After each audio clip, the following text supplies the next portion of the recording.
A huge controversy is brewing in India, Canada, and some other parts of the world over a poster of Indian goddess Kaali, which depicts her smoking a cigarette and holding an LGBTQ flag in her hand. The poster is part of a documentary film made by Toronto-based filmmaker Leena Manimekalai.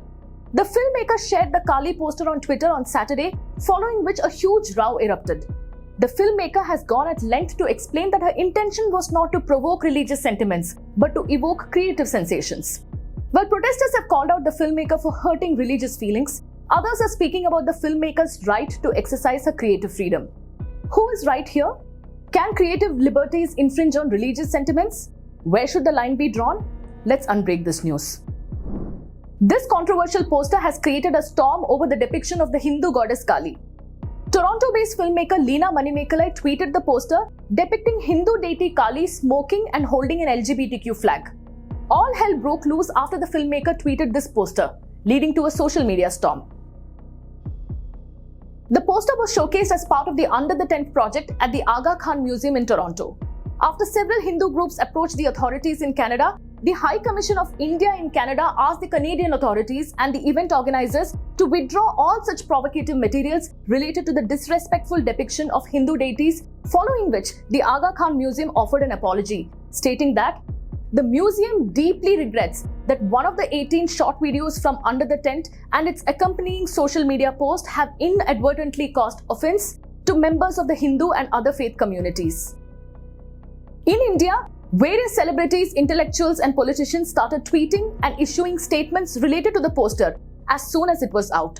FIRs were registered against TMC leader Mahua Moitra after she said this about the Hindu goddess Kaali. I frankly, to me, Goddess Kaali is how you view your God, right? So some people's idea of God, if you go to Bhutan or you go to Sikkim, for example, when they do their puja in the morning, they give whiskey to God. Now in some places in Uttar Pradesh, if you go there and you tell them that you're giving whiskey or giving something as prasad to God, they'll say, oh my God, that's blasphemous. So I think one's version of Kaali, or Kaali to me is a meat-eating, alcohol accepting goddess. To me, that is a version of Kaali. And if you go to Tarapet and around all of them, you have all the sadhus smoking, all of that. That is the version of Kaali that people worship. So I think within Hinduism, being a Kaali worshipper, have the freedom to imagine my Kaali in that way. That is my freedom. On the other hand, in her many interviews, Leena Manimekalai, the filmmaker, repeatedly said, "I have nothing to lose. Till the time I live, I wish to live with a voice that speaks what I believe without fear. If the price for that is my life, it can be given." The film is about the events during Kaali's strolls through the streets of Toronto City one fine evening. If they watch the movie, they will put the hashtag #LoveYouLeena Manimekalai rather than arrest Leena Manimekalai.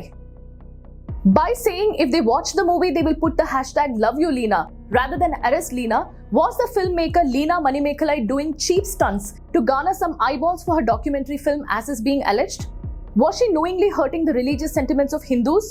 Or is this a larger issue of creative freedom? To answer this, let's take a look at a couple of events that we have witnessed in the recent past. This is a tweet sent out by Victorial Memorial Hall, Kolkata's Twitter handle. Victorial Memorial Hall, Kolkata falls under the Ministry of Culture, Government of India. The tweet reads, "An oleographic print advertisement of Kaali cigarette, produced by Calcutta Art Studio." Most interestingly, this advertisement claims that smoking Kaali cigarettes will cure cough and asthma. As I said, the Government of India has tweeted this. Now let's consider this. In 2017, filmmaker Sanal Kumar Shashidharan quoted controversy over the title of his Malayalam film, Sexy Durga, which was later changed to S. Durga.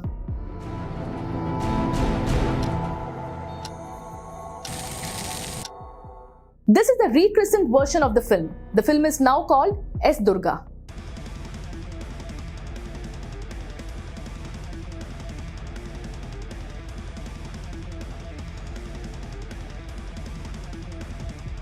In 2017, a case was registered against hairstylist Javed Habib after one of his salons issued an advertisement which featured a cartoon of Hindu gods sitting in a salon with the caption, "Gods too visit Javed Habib's salon."